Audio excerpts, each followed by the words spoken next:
So yun guys, for today's video ay tayo po ay sisimba. Yan. Araw po ulit ng linggo ngayon. Araw ng pamamahinga. Araw ng pagsamba. Yan. Kung mapapansin nyo po, bakit po ako naka-t-shirt lang. Ang alam po kasi yung mga dress ay nasa cabinet ay hindi ko po makita ang susi. Yan, update ko na lang po kayo mamaya. Para po sa dalangin pastoral na gawin po si Pastor Leonardo Tayo. Okay po, sa tayo po lahat ng pamilya tumayo at patuloy po tayo natin sa ating buhay at bilang Diyos. So, sabi po sa aklat po ng Jeremias chapter 30 verse 3, kung mananalangin ka sa aking tutulong kita, ipapahay ko sa iyo ang mga bagay na tila at mahiwaga na hindi mo pa nalalaman. So tayo lahat po po ang manalangin at yung mga personal natin na prayer sa ating Panginoon, ilapit natin sa oras na ito sa ating Panginoon. So tayo kapatid tayo mo po ang manalangin. So buhay at ng Diyos, Panginoon, maraming salamat na sa umagang ito may pagkakataon at pribilehiyo kami na muli makalapit, makadaig sa iyo, Panginoon. Lord, ikaw yung Diyos na nakikita at nabagapit mo ng lahat. Maraming salamat, Panginoon, na sa loob ng isang dalawang lumipas, ipinaranas mo sa amin ang iyong masaganang pagpapala.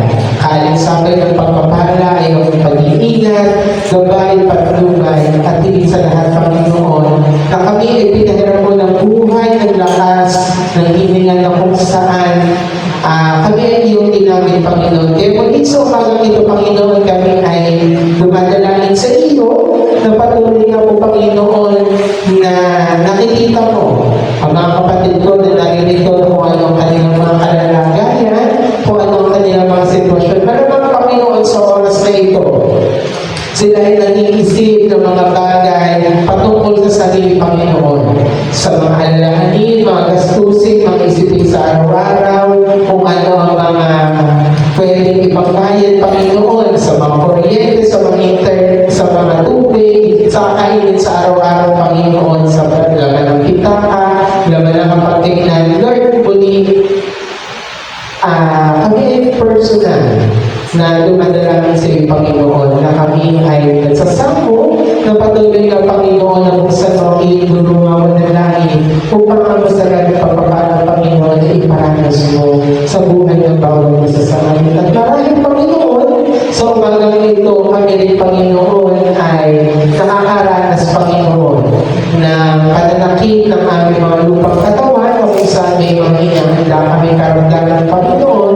Kaya muli sa umagang ito, Panginoon, kami ay personal na muling lumalapit sa iyo na patuloy na, Panginoon, na hipukin mo ang aming lupang katawan.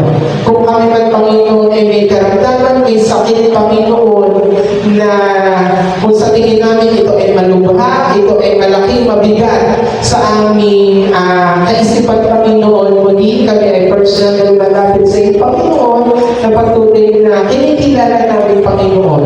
Ito ang aming dakilang magagamot, walang imposible sa iyo, Panginoon. Kaya mo kami pagalingin, Panginoon, na muli gagamit ka lamang ng mga doktor, ng mga eksperto, ng mga gamot upang kami ay pagalingin. Pero, Panginoon, kinikilala namin na ang pagpapagaling na lubos ay sa iyo nagmumula, Panginoon. At higit sa lahat, Panginoon, sa aming spiritual na pamumuhay. Muli, Panginoon, hindi lang kami sa tinapay na bumuhay, kung hindi sa bawat salita na sa iyo nagmumula. Kaya personal din kami, Panginoon, na lumalapit sa iyo na patuloy na, Panginoon, na kung papaano mo kami pinagpapala sa pisikal, sa material. Higit mo nga din, Panginoon, na kami ay pagpalaan ng iyong mga salita, na patuloy na baguhin mo kami, patuloy na pagkalapit mo ang pananampalataya namin sa iyo, patuloy na magkameron kami na isang malalim na ugnayan sa iyo, Panginoon, na ang aming sampan panalangin, Panginoon, hindi kami patuloy na lalapit na naging magkakameron ng malalim na ugnayan sa inyo para sa aming kapulihan, para may masabi ng aming mga tao sa paligid kung hindi ito ay nagmumula sa aming mga puso na ito ang aming magiging katangian bilang anak at tunay mo lingkod. At muli, Panginoon, sa aming pagkakameron ng malalim na loob namin sa iyo, Panginoon. Sa pagpaparanas namin ng pagmamahal namin sa iyo, Panginoon, kami ay lumalapit na hindi kami, Panginoon, nagnanais na kami lamang, Panginoon. Kundi, Panginoon, nais namin na ang aming mga mahal sa buhay, ang aming buong sambahayan, Panginoon, ang lahat na naaabot ng aming mga tinig, Panginoon, kami ay nagnanais na lahat ng tao makakilala sa iyo, Panginoon. Magkameron ng maraming kaugnayan at patuloy na maranasan kung gaano ka kamuli, kung gaano ka kapamahal, kung gaano ka kalakilan sa buhay ng bawat isang isa. Kaya muli, Panginoon, sa umagang ito alam namin na sa umagang ito, may mga personal na kahilingan ng mga kapatid ko na narito, hindi man masabit ng iyong magaling ko ng mga personal na kahilingan. Ngayon ka lamang, Panginoon, sa umagang ito. Kinikilala na namin na bago pa namin ibuka ang aming mga bibig, Panginoon, bago pa kami, Panginoon, bumigkas ng salita para dumalangin sa iyo, Panginoon. Kumikilos at gumagawa ka ng Panginoon sa buhay ng bawat sa amin. At maging sa iglesia namin ito, Panginoon, dito, Panginoon, sa Blessed Life, alam namin, Panginoon, na ito ay patuloy na pagyayamanin mo, patuloy na pag-aalabin mo ang iglesia ito dahil hindi ka nagkamali na ang iglesia mo ito ay mapatayo, maitatag. At dahil, Panginoon, may plano ka, may purpose ka, at ito ay instrumento mo para sa iyong kapulitan. Muli, maraming salamat, Panginoon, sa inyo ang pinakamataas na mapulit pasasalamat sa matalas na Panginoon Jesus. Amen.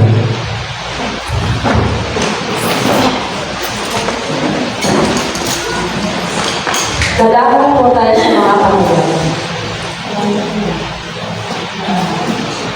Online morning devotion. Monday, Shaver, kapatid na Carmen Morillo. Tuesday, kapatid na Yuri Amorante. Prayer meeting service, June 8, 2024, Saturday, 5 p.m. Presider, kapatid na Alex Apolonio. Speaker, kapatid na Lisa Orgales. Sunday service, June 9, 2024. Ang pasimula po ng pagsamba ay magpapasimula ng ikasyam ng umaga. Inaasahan po ang maagang pagdalo. Para po sa magsisimbi ng kanila, kapatid na Megalion and kapatid na Joshua Orgales. At ating pong presider ay si German Melanie Amorante. Ang ating pong speaker ay si Jen Viro Natavios. Tanging awit, kalalakihan department. Salamat sa naging tagapag-inis, prayer and praise team. Susunod na maging tagapag-inis, youth department. Ang practice ng tambuli ng praise and worship team ay every Saturday 4 p.m. Ang youth oikos every Saturday. Karagdagang pahayag. Mamaya po ay mayroong board meeting. Inaasahan po ang pagtanong ng lahat ng board members. Magpapasimula po ang pagpupulong sa ganap na ikatatlo ng hapon. Ang agenda po ng pagpupulong ay ang mga sumusunod. Isaasay sa mga programa at mga pangangailangan para sa pagdaraos ng ikasyam na taong anibersaryo ng Iglesia sa June 23, 2024. Isasaay sa mga programa at mga pangangailangan para sa pagdaraos ng Father's Day, Sunday sa susunod na linggo. Isasaay sa mga programa at mga pangangailangan para sa workers oikos ng distrito na muli gaganapin dito sa Iglesia bukas, June 3, 2024. Budget allocation bilang pagsuporta sa missionary training ng distrito sa darating na June 4 to 8, 2024. Isasaay sa mga programa at mga pangangailangan para sa Vacation Bible School or VBS ng mga bata sa June 26 to 28, 2024. Darako na po tayo sa pinakamahalagang parte ng araw na ito, ang pagsama po at tinatawagan po natin si Pastor Daniel Padua para po makinig po ng salita ng Diyos. So, tayo po lahat mga kapatid ay po manalangin at patuloy natin ang ginagdasal sa Panginoon. Muli, maraming salamat Panginoon sa pagkakataon na kami ay magbubulay ng iyong mga salita ng aming samang panalangin na po Panginoon ay sa takbo sa pinakamatabang bahagi ng aming mga puso ang iyong mga salita at ang iyong mga salita Panginoon ay patuloy na hindi lamang namin marinig, hindi lamang namin mapagbulayan, kung hindi makita mo Panginoon na ito ay pinapamuhay, isinasabuhay ng bawat isa po sa amin. Maghari ka Panginoon, gamitin mo lamang iyong abang lingkod sa tanging pangalan ng Panginoong Jesus. Amen. Okay po. So, muli mga kapatid, sabi ko nga kanina sa ating pagpahayag, last month, i-celebrate natin ang Mother's Day. So, kaya po, at ngayon po man ng June, hindi po ito, bukod po sa ito ay buwan na tagulan, ano po, at hindi rin po ito buwan lamang ng pagkakatatag ng ating iglesia, kung hindi sa buong kalaganapan, ano po, ang month of June ay kinikilala din po na celebration o ng mga ama o haligi ng tahanan ng po. Kaya po ito po yung tinatawag na Father's Day Sunday. Ano po? So, sa totoo lang po, ang mismong Father's Day ay may next week pa. Pero dahil sa ito nga po ay preparation natin para sa ating po linggo ng mga ama, ano po, so hayaan po ninyo na ibahagi ng Panginoon sa atin ang kanyang salita, higit sa kung gaano ba kahalaga ang ating mga ama o haligi ng tahanan. Okay po, so sabi nga po mga kapatid ng Panginoon, kung iyo po marirecord, last month, binahagi ng ating DNLP na mahalaga ang pagiging ina o ilo ng tahanan. Amen po ba? At sabi ko nga mga kapatid, sa linggo din po ito o sa buwan na ito, ang nais po sabihin ng Panginoon, hindi lamang po ang ina o ilo ng tahanan ang mahalaga sa isang sambahayan o sa isang pamilya. Ganun din po ang mga ama o haligi ng tahanan. At sa akin po patatapos mga kapatid, ano po sabi sa Ephesians chapter 6 verse 1 to 3, patungkol sa mga anak. Ano po? Sundin ninyo ang inyong mga magulang sa Panginoon sapagkat ito ay nararapat. Mga anak, natin ito, sundin ninyo ang inyong mga magulang dahil sa ito ang gusto ng Diyos. Kaya po ba ng mga anak na naririto? Malakas po yung muni na electric fan.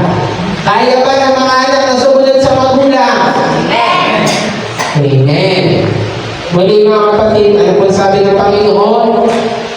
Igalang mo ang iyong ama at ina, ito ang utos na may kalakip ng pangako. Kung susundin mo ang iyong mga magulang, ikaw ay giginhawa at hahaba ang iyong buhay dito sa lupa. Ano po? May pagpapalang dulot ang pagsunod sa mga magulang. Kaya hamon ang mensahe mga kapatid, ano ang maaari natin iwan sa ating mga ama ng tahanan? So, sabi nga po ni Wayne Ronnie, becoming a dad means you have to be a role model for your son and be someone he can look up to. Gustuhin natin na maging magandang huwaran tayo sa ating mga anak. At pagdating ng araw, nasasabihin nila, gusto kong maging si Papa, gusto kong maging si Tata.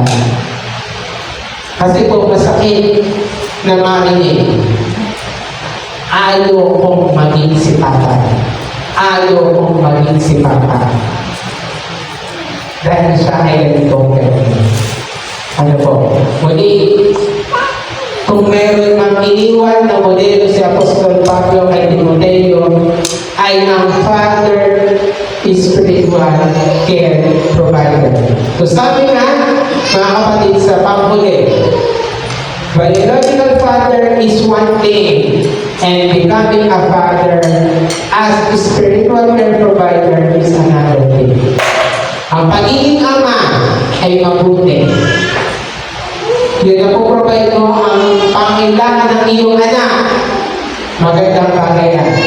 Pero higit na mas mabuti, higit na mas maging maganda kung hindi lang ang pisikal ang kaya mong ibigay sa iyong anak. Mga magulang at kapatid, maging isang mabuting ama at ito nawa ay maging ganap sa ating mga buhay mula ngayon at magpakailanman. Sa tanging pangalan ng aming Panginoong Hesus, Happy Father's Day sa atin po lahat. Tayo pong lahat ay tumayo, tayo po ay manalangin. So, ulit mga kapatid, ibulong natin sa Diyos ang ating pong mga sarili. Dakilang Diyos, muli maraming salamat Panginoon sa lahat na pagpapala na ibigay mo sa amin. At nais nga din namin, Panginoon, na sa oras na ito, humingi ng kapatawaran. Kung may mga pagkakataon, may mga oras na napapabayaan namin ang aming mga anak. Napapabayaan namin ang aming bahay, na hindi namin sila natuturuan, hindi namin sila natatayan. Muli Panginoon, ang nais namin ay masunod ng iyong kalooban. Nais namin na ang aming buong pamilya ay mapasaayos at patuloy na mapabuti Panginoon. At alam namin na ito ay mangyayari lamang kung kami ay susunod sa iyo. Kaya muli Panginoon, kami ay dumadalangin sa umagang ito na kami ay iyong samahan, patuloy na iyong pagpalain, at patuloy na iparanas mo sa amin ang iyong masaganang pagpapala sa pagsunod namin sa iyo. Muli, maraming salamat po Panginoon, at muli, humihingi kami ng lubos na kapatawaran sa lahat ng oras, sa lahat ng panahon, na iba ang aming nagiging focus at hindi ang pagtuturo sa aming mga mahal sa iyo. Maghari ka Panginoon, ngayon, bukas at magpakailanman sa tanging pangalan ng Panginoong Jesus. Amen. Palakpakan po natin ang Panginoon. Maraming salamat po sa isang kaya mabigyan namin sa amin.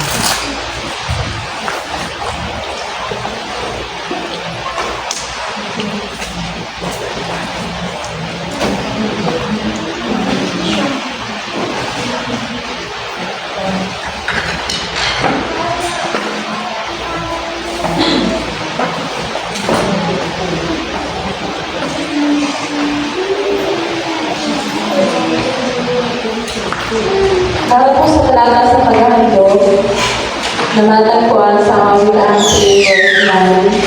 Palahain mo ang Panginoon na iyong pinatangkilik at ang mga unang bunga ng labat mo ng palahain mo ang Panginoon na iyong pinatangkilik at ng mga unang bunga ng lahat mong amin. Dadako na po tayo sa pagkakalawag at awin po natin ang give thanks.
Amen po. So, lahat po ng nais magpapaspas at magpapasalamat po.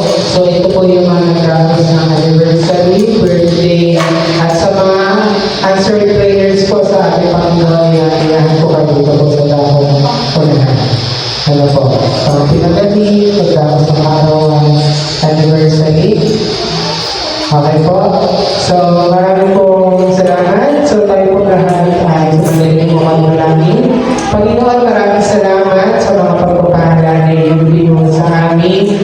Marahil hindi namin patuloy ko, pero alam namin na kami ay gustong pinagpala ng aming sapat panalangin na po, Panginoon, na patuloy na ito ay paralang po sa amin. Ngayon bukas at magpakailanman sa tanging pangalan ng Panginoon Jesus. Amen.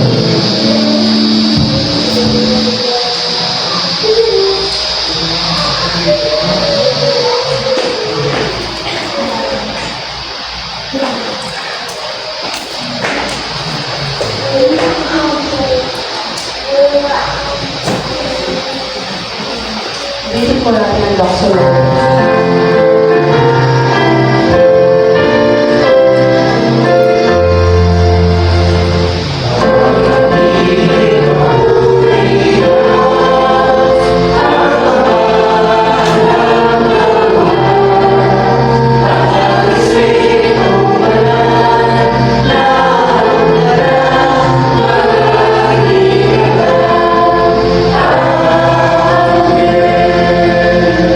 So muli, Panginoon, maraming salamat po sa aming natapos na pagsamba. Na patuloy na naging matagumpay, patuloy na naging mapagpala. Dahil alam namin, Panginoon, na sa aming pagpapasimula hanggang sa aming pagtatapos, Panginoon, sinamahan mo kami. Muli ang aming sapat panalangin ay hindi matapos sa linggo ito, ang patuloy na pagpapala mo sa amin, sa patuloy na po na isang linggo lilipas, kung paano mo kami pinagpala, ay natin na pinabayan, ito ang ating Panginoon na siyang ipaparanas sa amin. Muli, maghali ka, Panginoon, bukas at magpakailanman, sa tanging pangalan ng aming Panginoon. So yun guys, tapos na nga po ang aming simba. Yan. Salamat kay Lord sa sa linggo na namang ito at sa darating na namang isang linggo na pag-iingat, paggabay. Yan, sa mga pagpapala, maraming salamat kay Lord. Yan. Thank you po sa inyong lahat. Salamat po sa lahat po ng mga nanonood at manonood pa. Thank you for watching. Ingat po at God bless po. Bye-bye.